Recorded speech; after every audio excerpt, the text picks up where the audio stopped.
ইরে বেলাল, এটা কেমন জুলুম, কতদিন হলো তোমার কণ্ঠের আজান শুনি না। বেলাল রে, তোর কি মন চায় না আমি নবীর জিয়ারতে আসতে? বেলাল আয়, আমি নবীর জিয়ারতে আয় রে বেলাল আয়, কতদিন হলো তোমার কণ্ঠের আজান শুনি না। স্বপ্ন যখন নবীজি দেখাইছে, এ মুসলমান, হযরত বেলাল সুদূর সিরিয়ার দামেস্ক থেকে পাগলের মতো দৌড়াইলেন, পাগলের মতো ছুটে আসলেন। যখন মদিনাতে আসলেন তখন তাহাজ্জুদের সময় চলতেছিল। তাহাজ্জুদের সময় চলার সময় হযরত বেলাল রাদিয়াল্লাহু আনহু কাঠের জালি দিয়ে তখন রওজা শরীফ ঘিরে রাখা ছিল।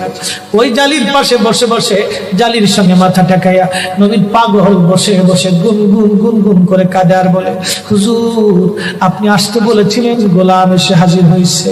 নবী গো, আজান দিতে বলেছেন, আমি আজান দিলে আপনি আগে নামাজ আসতেন, এখন আজান দিলে কি নবী আপনি নামাজে আসবেন?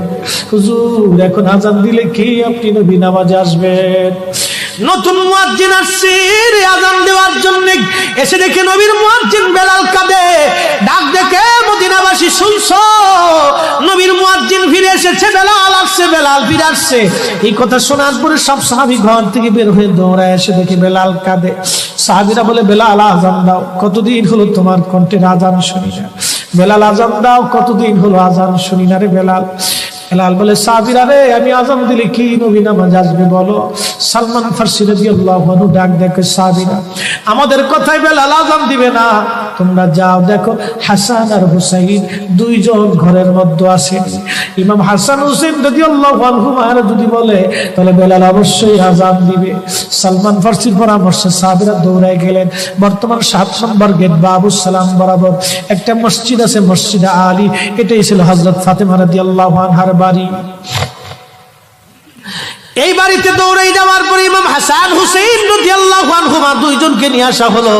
দুইজনকে নিয়ে আসার পরে হযরত ইমাম হাসানকে দেখতে আমার নবীর মতো দেখা যাইতো, চেহারাটা রাসূল করিমের চেহারার মতো ছিল। নাতি দৌহিত্র নানার চেহারা পেয়েছিলেন, ইমাম হুসাইন ও নানার সুরত পেয়েছিলেন। দুই ভাই নানার সুরত পেয়েছিলেন।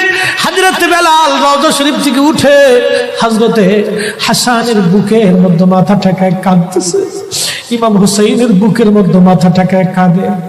হযরত ইমাম হাসান ডাক দেখে, নানার মুয়াজ্জিন, কতদিন হলো তোমার কণ্ঠে আজান শুনি না।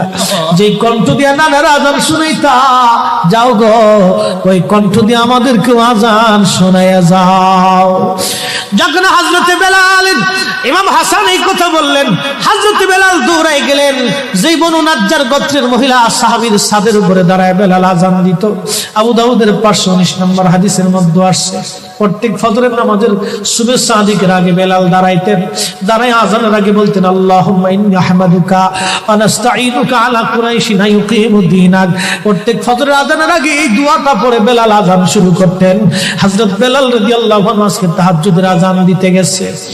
আজান দিতে যাওয়ার পরে হযরত বেলাল যখন আজান দিলেন, আল্লাহু আকবার, আল্লাহু আকবার, আজানের মধুর ধ্বনি সারা মদিনার রন্দে রন্দে ছড়িয়ে গেল। মদিনার ঘর থেকে সব সাহাবী বের হয়ে দৌড় মারছে। আবার যখন বলেন আল্লাহু আকবার, আল্লাহু আকবার, সব সাহাবী, মহিলা, বৃদ্ধ, বনিতা ঘর থেকে বের হয়ে দৌড় মারছে। যখন বলল আশহাদু আল্লা ইলাহা ইল্লাল্লাহ, মদিনার ঘর থেকে সব মহিলারা ঘর থেকে বের হয়ে দৌড় মারছে রে, আর কান্না করে, নবী বুঝি ফিরে আসছে রে। আবার যখন বলেন আশহাদু আল্লা ইলাহা ইল্লাল্লাহ, তখন মদিনার মানুষ কান্না করতেছিল, গুন গুন গুন গুন করে কান্না করে। মদিনার ভিতরে আওয়াজ বের হয়ে গেল, নবী বুঝি আসছে রে, নবী বুঝি ফিরে আসছে রে, নবী বুঝি ফিরে আসছে রে, নবী বুঝি আসছে। হযরত বেলাল যখন বলেন আশহাদু আন্না মুহাম্মাদুর রাসূলুল্লাহ, মদিনার মাটিগুলি থরথর থরথর করে কেঁপে উঠছে রে। মদিনার মানুষের কান্না বেড়ে গেল। হযরত বেলাল অজ্ঞান হয়ে জমিনের মধ্যে পড়ে গেলেন, তিনি বেহুশ। নবীর আশিক বেহুশ হয়ে গেলেন। বেলালের মতো আশিক যদি আমরা হইতাম, এ দুনিয়ায় নবীর দেখা পাইতাম, এ দুনিয়ায় নবীর দেখা পাইতাম। যখন হুশ ফিরে আসছে, রওজা শরীফের পাশে বসে বসে বেলাল কাদের বলে, হুজুর আজান দিতে বলেছিলেন, আজান দিয়েছি হুজুর, আমি আজান দিলে আগে নামাজ আসতেন, আজকে আজান দিলাম আপনি হুজুর আসেন নাই, যে আজান দিলে নবী আসবে না, আমি বেলালে আজান আর কোনোদিন দিব না। হযরতে বেলাল কিছুদিন পরে কলিজা ফেটে নবীর বিরহ বেদনা সহ্য করতে না পেরে তিনি চলে গিয়েছিলেন পরপারে কলিজা